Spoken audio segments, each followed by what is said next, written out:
Hey guys, welcome back to my YouTube channel. यहाँ पे कुछ बिंदी के कलेक्शन में लेकर के आई हूँ, न्यू लेकर के आई थी। मतलब अभी ज्यादातर मेरे चैनल पे आप लोग देखे रहोगे कि जो मैं नया नया सामान लेकर के आती हूँ वही वही आप लोगों के साथ शेयर करती हूँ। तो सारा इस बार मैं मतलब ऐसे मैंने सोचा है कि सारा प्राइस भी आप लोगों को बताऊं। कुछ कुछ का प्राइस नहीं बताती, भूल जाती हूँ, बट मैं सोची हूँ इस बार मैं अच्छे से पूरा प्राइस बताऊंगी। ये 10 रुपीज पत्ता सेल करने वाला पत्ता है। और ये नेक्स्ट जो रबर लेकर के आई हूँ 15 रुपया पैकेट सेल करने वाला है। उसमें 6 पीसेस अवेलेबल हो जाएंगे, 6 या 5 पीसेस अवेलेबल हो जाते हैं। तो ये 5 रुपीज में होने वाला है। यहाँ पे मैं आप लोग को मतलब और भी चीजें दिखा देती हूँ। सबसे पहले यहाँ पे देख सकते हो 10 रुपीज वाला जो बिंदी का पत्ता आता है वो सेल करने वाला है। यहाँ पे देख सकते हो। और यहाँ पे मैं कुछ जो 10-10 रुपीज के इयरिंग्स होते हैं वो मैं कलेक्शन लेकर के आई हुई हूँ। यहाँ पे आप लोग को मैं डिजाइन दिखा देती हूँ सब पूरा टोटल। तो ये इस तरीके से दे सकते हो। ये 10 रुपीज में भी सेल कर सकते हो और इसको 20 रुपीज में पूरा एक लाइन सेट कर सकते मतलब सेल कर सकते हो। तो मैं तो 10 रुपीज में एक पर मतलब पर पीस ही सेल करती हूँ। यहाँ पे देख सकते हो ये 20 रुपीज में भी सेल कर सकते हो आप लोग, 10 रुपीज में भी सेल कर सकते हो, 20 रुपीज में भी सेल कर सकते हो। तो यहाँ पे मैं कुछ लेकर के आई थी। एक्चुअली मैं ये किस लिए लेकर के आई थी मैं आप लोग को बता देती हूँ। ये 10 रुपीज का पर पीस का जो होता है ना, जो मैं मीशो का काम करती थी वहां पे। तो मीशो में क्या है, मैं फ्री मतलब जितना आप लोगों ने मेरे चैनल पे अगर नहीं पहली बार आया हो तो मेरे चैनल पे विजिट करके देख सकते हो। मैंने मीशो का भी कुछ काम अपडेट किया है आप लोगों के साथ। मीशो पे भी मैंने अपना आईडी बना के रखा हुआ है, वहां पर भी मैं चीजें अपलोड करती हूँ और ऑनलाइन सेल करती हूँ। तो वहां पे मैं जब मैं ऑनलाइन सेल करती हूँ तो वहां पे कुछ प्रोडक्ट्स, हर प्रोडक्ट के साथ में कुछ कुछ ना कुछ फ्री गिफ्ट देती हूँ। तो वहां पर फ्री गिफ्ट के लिए जो इयरिंग्स लगते हैं वो 10-10 रुपीज वाला जो इयरिंग्स होता है वही मैं फ्री गिफ्ट में देती हूँ। उससे ज्यादा हैवी रेंज का नहीं देती हूँ क्योंकि उसमें क्या होता है ज्यादा मार्जिन तो होता नहीं है। तो 10 रुपीज का गिफ्ट इनफ है उसके लिए। तो उसका कलेक्शन मुझे काफी ज्यादा चाहिए था, अलग अलग वैरायटी का चाहिए था, तो वो लेकर के आई थी। इसलिए 10 रुपीज का इयरिंग्स का कलेक्शन लेकर के आई थी।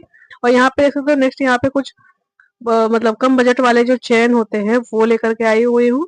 20-30 रुपीज वाले, 40-70 रुपीज तक का भी चेन लेकर के आई हूँ। एक्चुअली चेन मुझे नहीं बाय करना चाह था, इसके बाद मैं दूसरे शॉप में गई थी, मतलब थोड़े बड़े होलसेलर के पास गई थी। तो वहां पे मुझे बॉक्स टू बॉक्स मिला है और बहुत अच्छे रिजनेबल प्राइस में मिल गया था। तो ये मेरे को चेन नहीं लेकर के आना चाहिए था, ये मुझे चेन थोड़ा सा कॉस्टली पड़ा था। फिर भी अब क्या कर सकते हैं, वहां लेकर के मैं पहले ही आ गई थी, मुझे नहीं पता था कि मैं दूसरे शॉप में जाने वाली हूँ, मतलब दूसरे एरिया में जाने वाली हूँ। और ये वाले स्टॉक सारे मुझे थोड़े महंगे मिले थे, बट मुझे मार्जिन उतना ही लगा के मुझे सेल करना पड़ रहा है। तो इसको मैं कभी भी जो रेट लगा हुआ है उसका मैंने सोचा है कि रेट कम करूंगी, क्योंकि अभी मैं जो लेकर के आई हूँ थोड़ा कम बजट में लेकर के आई हूँ और क्वालिटी सेम ही लेकर के आई हूँ। तो या तो फिर मार्जिन उसको बढ़ा दूं या तो फिर इसको कम कर दूं, यही मैंने सोच के रखा हुआ है। अभी देखते क्या करना है, और जो भी करूंगी आप लोगों के साथ शेयर जरूर करूंगी। नेक्स्ट यहाँ पे मीडियम साइज के जो मंगलसूत्र होते हैं, मिनी साइज के, मीडियम साइज के, वो कलेक्शन लेकर के आई हूँ। तो यहाँ पे देख सकते हो काफी अच्छे अच्छे डिजाइन थे इसके अंदर। और भी कुछ डिजाइन है वो भी दिखा देती हूँ, मीडियम साइज के हैं डायमंड में। अब इसकी प्राइस की बात करूँ तो ये 30-40 रुपीज वाले हैं। सॉरी, ये 40 रुपीज के होंगे। और प्राइस अगर मैं ट्राई करूंगी कि आप लोग को दिखा दूंगी, वहां पर मैंने लिखा भी हुआ है। तो ये सिंगल डायमंड मतलब जो सिंगल डायमंड का जो होता है सेट वो है, और ये 30 रुपीज के पीस होने वाले हैं। पर पीस इसको 30 रुपीज में सेल करने वाली हूँ।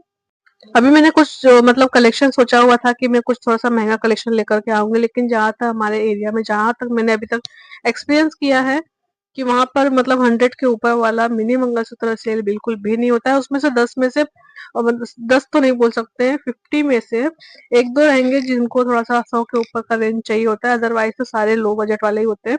तो 20-30-40-50 तक का ही मंगलसूत्र उनको चाहिए होता है।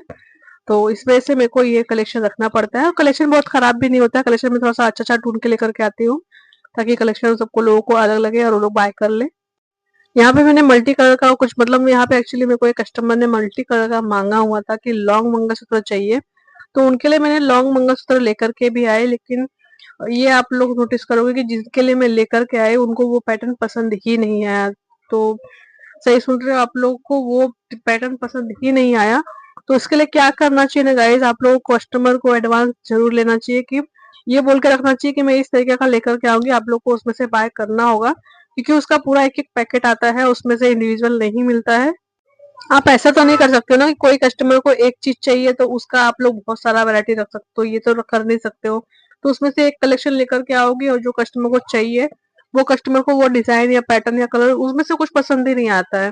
तो ये चीजें बहुत फेस करना पड़ता है, तो इस वजह से अपना जो स्टॉक है वो मतलब ज्यादा हो जाता है। वो स्टॉक कुछ ऐसी चीजें भी स्टॉक हो जाती है जो सेल नहीं होने वाला है, आप लोगों को पता है। इस वजह से वो आप लेकर के ही नहीं आते थे। बस कस्टमर ने मतलब ऑर्डर किया है, इस वजह से आप लेकर के आ जाते हो, लेकिन बाद में पता चलता है वो कस्टमर ने उस चीज को बाय ही नहीं किया। ये बहुत सारा होता है हमारे यहाँ पे। आप लोगों के साथ भी होता है कि नहीं, कमेंट्स करके जरूर बताना। हमारे यहाँ तो बहुत होता है। कुछ पे एडी की कलेक्शन लेकर के आई हूँ, यहाँ पे देख सकते हो बहुत सारा, मतलब एडी के ठीक ठाक हमारे पास कलेक्शन सेल हो जाता है। तो यहाँ देख सकते हो एडी का, मतलब मेरे पास, मैं तो बहुत अच्छे से सेल कर लेती हूँ इसको। और प्राइस की बात करूँ तो ये 100 रुपीज, 130 रुपीज, 120 रुपीज, इतने तक का भी है, सब इतने तक का ही रखी हूँ, इससे ज्यादा नहीं है इसमें। इसमें अगर मैं और भी महंगा महंगा लेकर के आ जाऊंगी तो मेरे पास वैसे का वैसे स्टॉक पड़ा होगा, वो सेल नहीं होता है। तो ये चीजें मैंने बहुत सालों से, मैंने मतलब एक्चुअली जब मेरा पार्लर था तो भी मैं ये एडी के कलेक्शन लेकर के आया करती थी। एक्चुअली मैं सबका नंबर सेव की करती थी, वहां पर जितना भी था अपलोड करती थी, स्टेटस लगाती थी। तो स्टेटस लगाने से ही कस्टमर लोग बाय कर लेते थे। तो ये सारे मेरे कस्टमर को पता था कि हाँ मेरे पास इयरिंग्स के कलेक्शन भी अवेलेबल होता है, तो लोग वहां से बाय पहले से करते हैं हमारे पास से। इयरिंग के जो कलेक्शन है गाइज, आप लोग मुझे बताना कि डिजाइन में सही लेकर के आती हूँ या नहीं लेकर के आती हूँ, क्योंकि जो डिजाइन लेकर के आए हूँ सब मुझे तो पर्सनली बहुत ही अच्छे अच्छे लगते हैं। बट सामने वाले की पसंद कैसी है कैसे नहीं, वो भी जानना बहुत जरूरी है। बट मेरे को जहां तक लगता है कस्टमर को, लोगों को पसंद आ जाता है, इस वजह से तो मेरा सारा का सारा कलेक्शन खत्म हो जाता है और नया नया स्टॉक आते रहता है। रिपीट कलेक्शन में नहीं लेकर के आती हूँ, उसके अंदर रिपीट डिजाइन नहीं लेकर के आती हूँ। कभी कभी क्या होता है, होलसेल मार्केट हम जब जाते हैं तो वहां पर रिपीट डिजाइन होता है, बट मैं उसको नहीं लेकर के आती हूँ, जबकि मुझे पता है कि ये कलेक्शन सेल हो जाएगा, फिर भी मैं उसको नहीं लेकर के आती हूँ। उसका रीजन सिर्फ एक ही है, कस्टमर जब भी एक बार अपना, मतलब एड़ी का जो कलेक्शन है वो डब्बा देखता है, अगर वो डिजाइन आप लोगों ने देख चुका है एक बार, तो उसमें से कुछ ना कुछ डिजाइन आपने पसंद कर लिया, ठीक है। तो उसके वजह से जब नेक्स्ट टाइम आएंगे, अगर सेम डिजाइन उनको दिख गया तो उनको तो ये लगेगा ना कि सेल नहीं हो रहा है। इस वजह से आप लोग को डिजाइन इस तरीके से लेकर आना चाहिए कि रिपीटेड ना हो। और कुछ कुछ चीजें रिपीटेड हो जाते हैं, अगर कस्टमर बोलता है कि नहीं मुझे ये डिजाइन सेम चाहिए, तो आप रिपीट कर सकते हो। अदरवाइज अलग अलग डिजाइन लेकर के ही आना अच्छा है, ज्यादा अच्छा होगा। मैं तो अभी रिसेंट में भी लेकर के आई, तो सारा का सारा डिजाइन मैंने अलग अलग लेके आया है। हालांकि जब शॉप में हम विजिट करते हैं तो वहां पर सेम डिजाइन भी हमें दिखाया जाता है, लेकिन मैं नहीं लेती हूँ, मैं ज्यादातर सब अलग अलग ही लेना पसंद करती हूँ। तो एडी की कलेक्शन देख सकते हो यहाँ पे खत्म हो गया है। नेक्स्ट यहाँ पे मैं 2/4 का ग्रीन बैंगल्स लेकर के आई हुई हूँ, जो हमारे महाराष्ट्रियन में ज्यादातर सेल हो जाता है।